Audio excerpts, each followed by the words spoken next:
هجيب كيس بالشكل ده وهحط تحت رشه بسيطه كده، وهاخد السمكه واحده يمين والتانيه عكسها شمال بالشكل ده، واحده عكس واحده كده والتانيه عكسها، واحده عكس واحده عشان في اللفه تبقى اللفه جايه معاكي ايه مظبوطه. ودي الملح بتاعها هنحطه.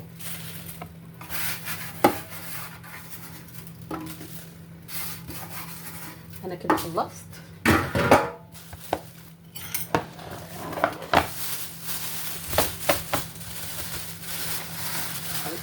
هلفها كويس بقى. اهم حاجه ان احنا ما نخليش جواها هوا، الهوا هيفسدها، لو سبت جواها هوا الهوا هيفسدها. عندك ورق استرتش ماشي، عندك اكياس ماشي، بس انا لفيتها ازاي؟ مش في الكيس ده بس، لسه هجيب كيس جوه كيس تاني. بس السندوتش بعد ما لفيتها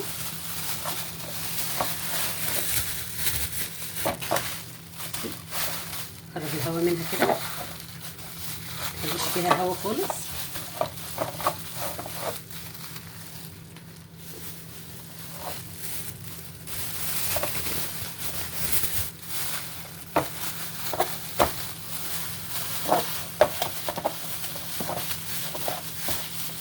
كده لفها ازاي؟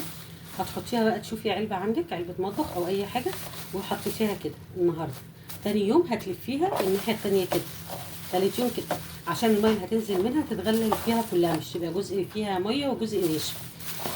وبعد 4 ايام ان شاء الله هتلاقيها، هنفتح عليها واوريها لكم شكلها تبقى ايه.